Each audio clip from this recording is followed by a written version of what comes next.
尊敬的奥巴马总统。 Honorable President Obama, distinguished guests, dear friends from the press, good morning.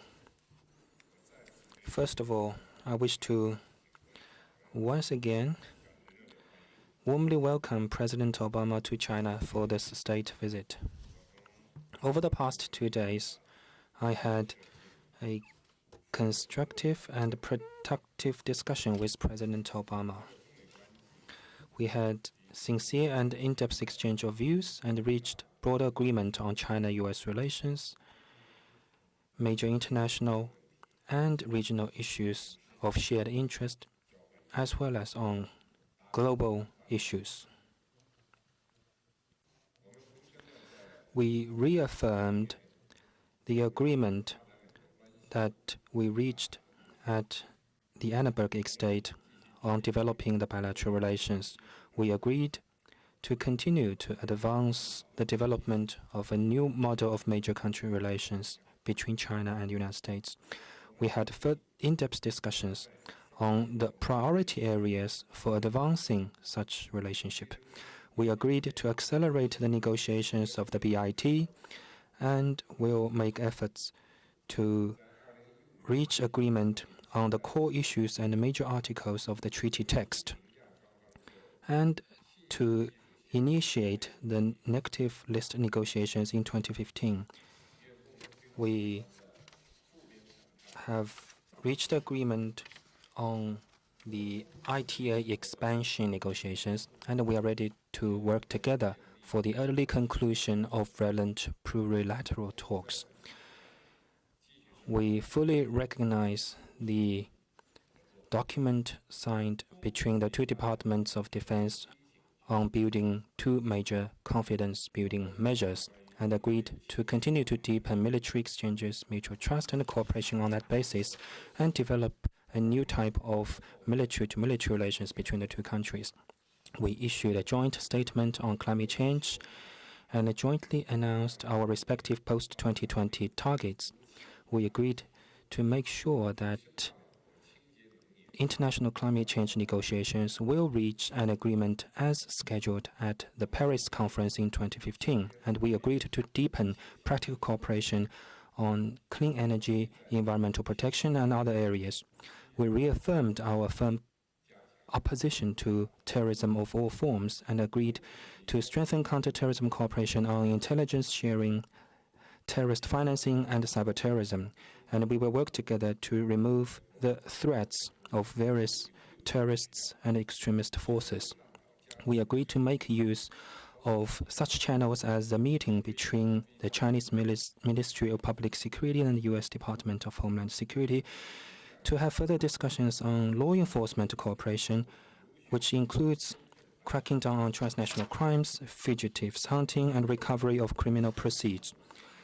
We have reached reciprocal arrangements on the visa for business travelers, tourists, and students. We have agreed to issue 10-year multiple entry visas for respective business travelers and tourists, and 5-year multiple entry visas for each other students. This will greatly promote people-to-people exchanges between our two countries and will help to promote our exchange and cooperation in the various fields and promote the long-term development of bilateral relations. We agreed to follow such principles as mutual respect, seeking common ground while sharing differences, exchanges, and mutual learning, and manage our differences and sensitive issues in a constructive way so as to ensure the healthy and steady growth of the bilateral ties. I told President Obama that China has proposed the Asian security concept at the CICA summit in May in order to encourage Asian countries to build common security in an inclusive and cooperative spirit. At the same time, I also said that the Pacific Ocean is broad enough to accommodate the development of both China and the United States, and our two countries should work together to contribute to security in Asia. These are mutually complementary efforts instead of mutually exclusive ones. China and the U.S. should continue to enhance dialogue and coordination on Asia-Pacific affairs and respect and accommodate each other's interests and concerns in this region and develop inclusive coordination. I also introduced to President Obama China's initiatives of establishing the Asian Infrastructure Investment Bank and the Silk Road Fund. Underdeveloped infrastructure is the main bottleneck obstructing the economic development in Asia. China has initiated the AIIB in order to offer support and facility to regional infrastructure development. These proposals and initiatives are open and inclusive in nature. They are not exclusive. We welcome the active participation of the United States and other relevant countries so that together we can promote and share prosperity and peace in Asia Pacific. We recognize the positive actions both have taken in helping African countries affected by the Ebola virus to fight against the disease. We indicated that based on the actual needs of African countries, we will leverage our respective strength and work with the rest of the international community to help affected countries to strengthen capacity building on health and epidemic prevention so as to place the epidemic under control as soon as possible. I thank President Obama and the U.S. team for their support to China's hosting of the APEC Economic Leaders Meeting. Both are willing to strengthen coordination and cooperation on multilateral forum, including APEC and G20, and play a positive role in promoting global economic recovery and development. China and the United States have worked closely on the negotiations of the Iranian nuclear issue. We hope that relevant parties would persist in consensus, address differences, and make political decisions so as to promote the early conclusion of a win-win and comprehensive agreement. China is firmly committed to achieving the denuclearization of the Korean Peninsula and to peace and stability on the Korean Peninsula. We maintain that we should address the Korean Peninsula issue through dialogue and negotiations. Relevant parties should have active contacts and dialogue so as to create conditions for the relaunch of the six-party talks. The two sides also agreed to continue their exchange and cooperation on the Afghan issue. Ladies and gentlemen, friends, China is ready to work with the United States to make efforts in a number of priority areas and put into effect such principles as non-confrontation, non-conflict, mutual respect, and win-win cooperation. And with unwavering spirit and unremitting efforts, we will promote new progress in building a new type model of major country relations between the two countries so as to bring greater benefits to our two peoples and two countries. Thank you. 习近平主席，现在请奥巴马。 Thank you, President Xi. I now give the floor to President Obama. Well, thank you, President Xi, for welcoming me and my delegation to Beijing and for the extraordinary hospitality that you and the Chinese people have shown to me on this state visit. I also want to take this opportunity to thank the people of China for the warmth and kindness they showed my wife, Michelle, and our daughters, as well as my mother-in-law when they came to visit China earlier this year. Another sign of the enduring friendship between our peoples.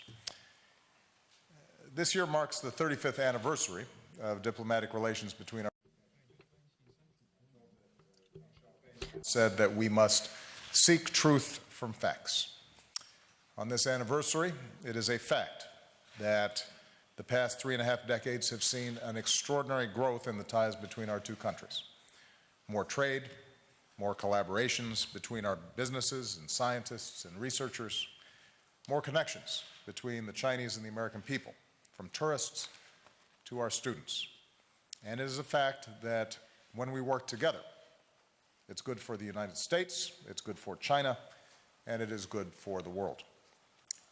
As I've said many times, the United States welcomes the continuing rise of a China that is peaceful, prosperous, and stable, and it plays a responsible role in the world.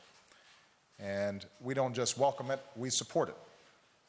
For decades, America's engagement in the Asia-Pacific, including our alliances and our stabilizing presence, have been a foundation for the region's progress, including contributing to China's remarkable economic growth. The United States has worked to expand trade and investment with China and to help integrate China into the global economy. And we want that progress to continue because, as I said before, it benefits all of us. I believe that President Xi and I have a common understanding about how the relationship between our nations can move forward. We agree that we can expand our cooperation where our interests overlap or align. When we have disagreements, we will be candid and clear about our intentions, and we will work to narrow those differences where possible. Even as we compete and disagree in some areas, I believe we can continue to advance the security and prosperity of our people and people around the world. That's my vision for how we can develop the relationship between our countries. That's the vision that we've advanced during this visit, which has taken our bilateral, regional, and global cooperation to a new level. And I want to thank President Xi for his leadership in fostering that kind of atmosphere of cooperation. First, President Xi and I agreed on the importance of continuing to increase the trade that helps grow our economies and creates jobs. More U.S. exports to a growing China means more opportunities for American businesses, workers, and farmers. We agreed to work actively on a comprehensive bilateral investment treaty with high standards, and that provides the opportunity for Chinese businesses to invest in the United States, as well as opening up the opportunity for more U.S. businesses to invest here in China, creating jobs for both our countries. We reached an understanding that will allow us to work with other nations to conclude the Information Technology Agreement, which will help us boost trade in the computer and IT products that power the 21st century economy. We agreed to work together to promote innovation in agricultural and food security to help feed a growing planet, and our agreement to extend visas for business people, tourists, and students will help fuel growth and create jobs for Americans and Chinese. I told President Xi that we welcome reforms being discussed here that would give the market a defining role in the Chinese economy. At the same time, I did emphasize the need for a level playing field so foreign companies can compete fairly, including against Chinese state-owned enterprises. I stressed the importance of protecting intellectual property, as well as trade secrets, especially against cyber threats. And we welcome continued progress towards a market-driven exchange rate. Second, as the world's two largest economies, energy consumers, and emitters of greenhouse gases, we have a special responsibility to lead the global effort against climate change. That's why today I am proud that we can announce a historic agreement. I commend President Xi, his team, and the Chinese government for the commitment they are making to slow, peak, and then reverse the course of China's carbon emissions. Today, I can also announce that the United States has set a new goal of reducing our net greenhouse gas emissions by 26 to 28% below 2005 levels by the year 2025. This is an ambitious goal, but it is an achievable goal. It will double the pace at which we're reducing carbon pollution in the United States. It puts us on a path to achieving the deep emissions reductions by advanced economies that the scientific community says is necessary to prevent the most catastrophic effects of climate change. It will help improve public health. It will grow our economy. It will create jobs. It will strengthen our energy security. And it will put both of our nations on the path to a low-carbon economy. This is a major milestone in the U.S.-China relationship. And it shows what's possible when we work together on an urgent global challenge. In addition, by making this announcement today together, we hope to encourage all major economies to be ambitious, all countries, developing and developed, to work across some of the old divides so we can conclude a strong global climate agreement next year. Third, with respect to regional security, we agreed to a number of new measures to improve communications between our militaries in order to reduce the risk of accidents or miscalculations on the seas and in the air. President Xi and I reaffirmed our commitment to the complete denuclearization of the Korean Peninsula, and we agree that North Korea will not succeed in pursuing nuclear weapons and economic development. It can have both. While the United States does not take a position on competing claims in the East and South China Seas, I made it clear that we do have a fundamental interest in freedom of navigation, and that territorial disputes in the region should be resolved peacefully in accordance with international law. And I congratulated President Xi on the initial contacts with Prime Minister Abe of Japan to help lower tensions with respect to that issue.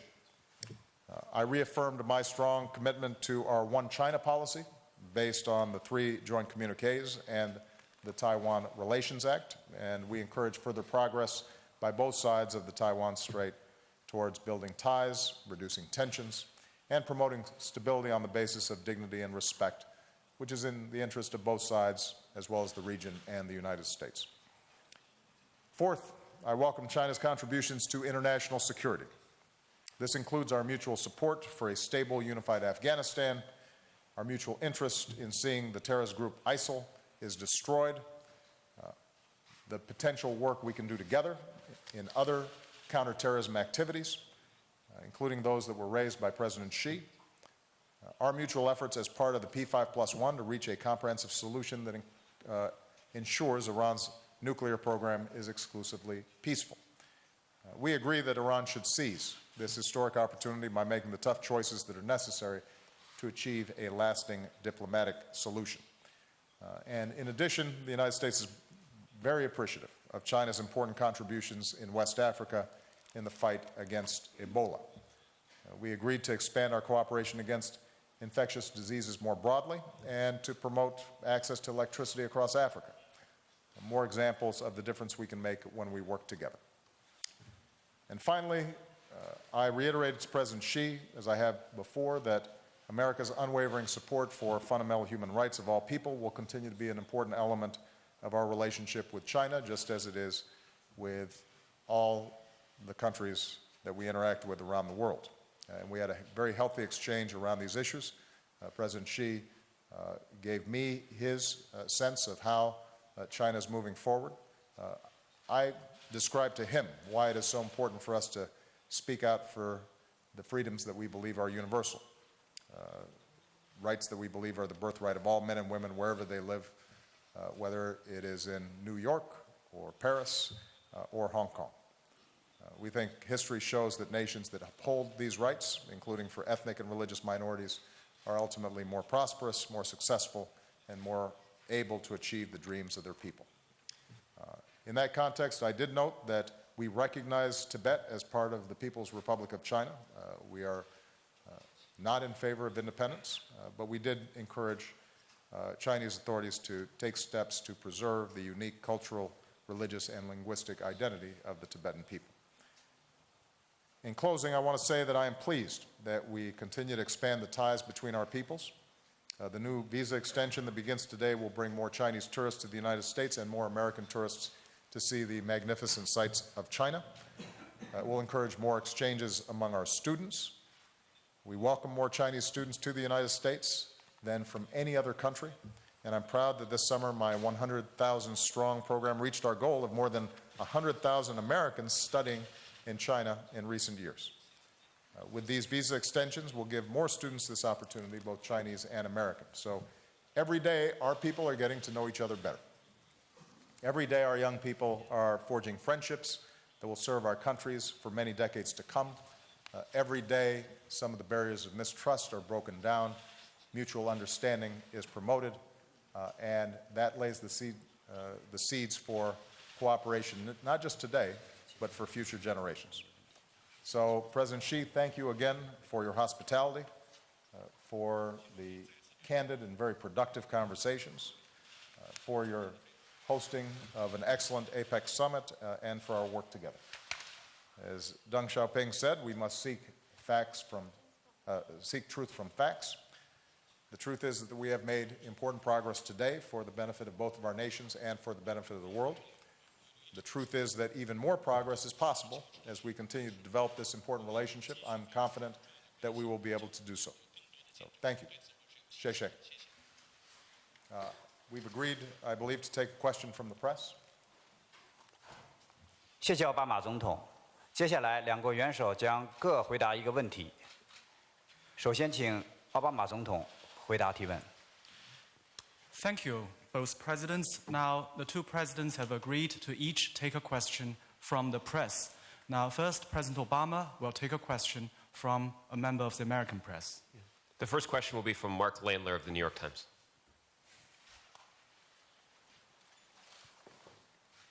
Where's Mark? There he is. 纽约时报的 Mark. Thank you very much, President Xi and President Obama. My first question is to President Obama. You've spoken a lot over the past few days about the potential of China as a partner for the United States and have concluded several agreements this week that attest to that. At the same time, there has been a surge of anti-American rhetoric in China in recent weeks, particularly in the state media.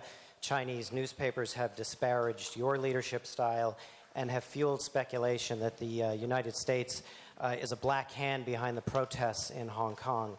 My question is whether you're concerned that this anti-American rhetoric could impede the kind of collaboration that you wish to have with China, and to what do you attribute that? And if I may, because I want to make sure I grab my chance with the President of China, ask a couple of questions of him. Mr. President, President Obama has sketched out a strategic pivot to Asia that includes shoring up alliances with American allies like Japan and South Korea, deploying Marines to Australia, negotiating a regional trade pact that at the moment excludes China, and speaking up, as he did just a moment ago, on territorial disputes between China and its neighbors. Several months ago in Shanghai at a conference, you said it is for the Asians to run the affairs of Asia. I wonder whether you're concerned that this strategic pivot represents an effort to contain China. And then, if I may, lastly, on a parochial issue, several news organizations from the United States have had issues with residency permits in China being denied, including the New York Times. I'm wondering, in the spirit of these reciprocal visa arrangements that you've agreed to this week with business people and students, isn't it time to extend that sort of right to foreign correspondents who seek to cover your country? Thank you both very much. 谢谢啊，先问奥巴马总统，您提到了这个美中两国关系成为伙伴的这个潜力啊，这一周也达成了不小协议，展示了这个愿望。但同时，我们注意到最近几周以来，反美的言论是比较多，特别是在国有媒体里头啊，中国的报纸就是批评了您的领导力。具体来说了，这个香港的这些事件的黑手啊，美国在背后呢，这些是不是引起您的关切？在这个像这个反美的这些言论，会不会是不利于您所希望的同中国加强合作的这个目标？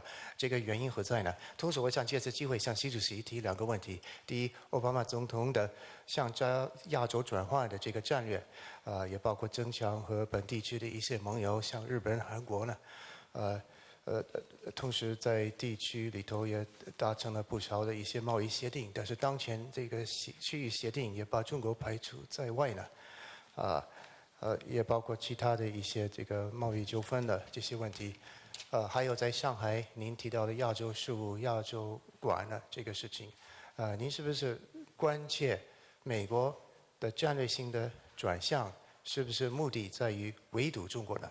还有第二个问题就是一些新闻的媒体，他们在中国的居留证的许可好像是被推迟了，其中包括《纽约时报》在内。但同时，这一次达成了有关签证的一些安排，包括方便了学生或商业人士呢。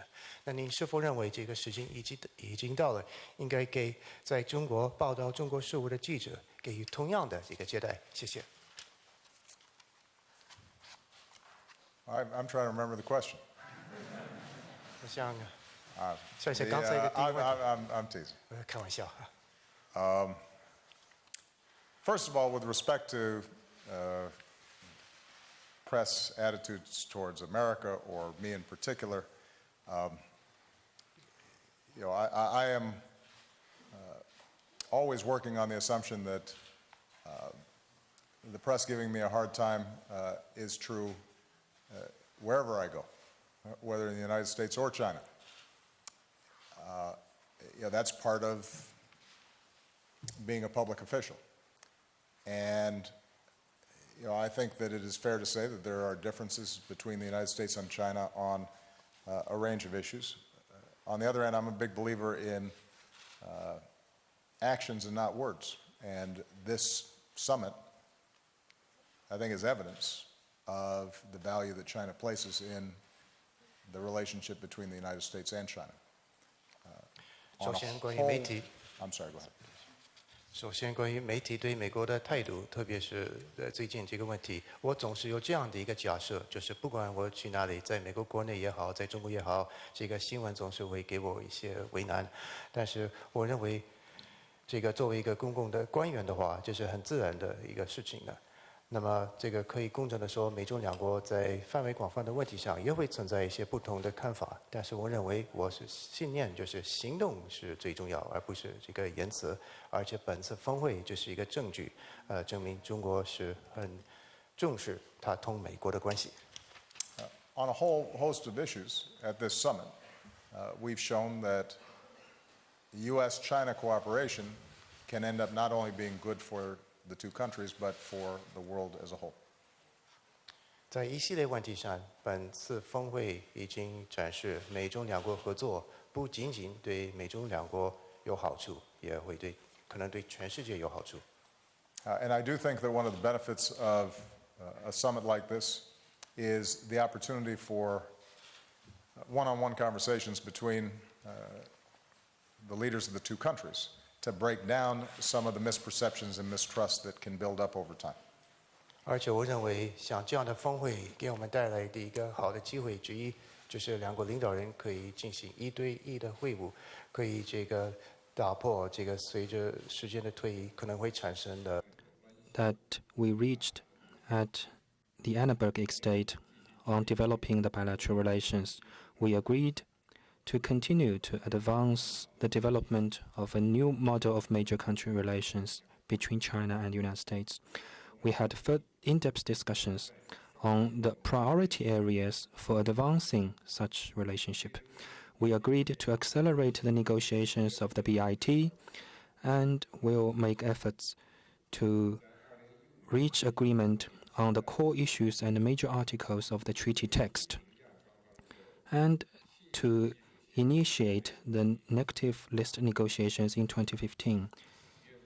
We have reached agreement on the ITA expansion negotiations, and we are ready to work together for the opposition to terrorism of all forms, and agreed to strengthen counterterrorism cooperation on intelligence sharing, terrorist financing, and cyberterrorism.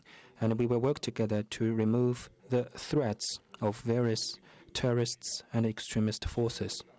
We agreed to make use of such channels as the meeting between the Chinese Ministry of Public Security and the U.S. Department of Homeland Security to have further discussions on law enforcement cooperation, which includes cracking down on transnational crimes, fugitives hunting, and recovery of criminal proceeds. We have reached reciprocal arrangements on the visa for business travelers, tourists, and students. We have agreed to issue 10-year multiple entry visas for respective business travelers and tourists, and 5-year multiple entry visas for each other students. This will greatly promote people exchanges between our two countries, and will help to promote our exchange and cooperation in the various fields and promote the long-term development of bilateral relations. We agreed to follow such principles as mutual respect, seeking common ground while sharing differences, exchanges, and mutual learning, and manage our differences and sensitive issues in a constructive way so as to ensure the healthy and steady growth of the bilateral ties. I told President Obama that China has proposed the Asian security concept at the CICA summit in May in order to encourage Asian countries to build common security in an inclusive and cooperative spirit. At the same time, I also said that the Pacific Ocean is broad enough to accommodate the development of both China and the United States, and our two countries should work together to contribute to. 尊敬的奥巴马总统。 Honorable President Obama, distinguished guests, dear friends from the press, good morning. First of all, I wish to once again warmly welcome President Obama to China for this state visit. Over the past 2 days, I had a constructive and productive discussion with President Obama. We had sincere and in-depth exchange of views and reached broader agreement on China-US relations, major international and regional issues of shared interest, as well as on global issues. We reaffirmed the agreement early conclusion of relevant plurilateral talks. We fully recognize the document signed between the two departments of defense on building two major confidence-building measures and agreed to continue to deepen military exchanges, mutual trust, and cooperation on that basis, and develop a new type of military-to-military relations between the two countries. We issued a joint statement on climate change and jointly announced our respective post-2020 targets. We agreed to make sure that international climate change negotiations will reach an agreement as scheduled at the Paris conference in 2015, and we agreed to deepen practical cooperation on clean energy, environmental protection, and other areas. We reaffirmed our firm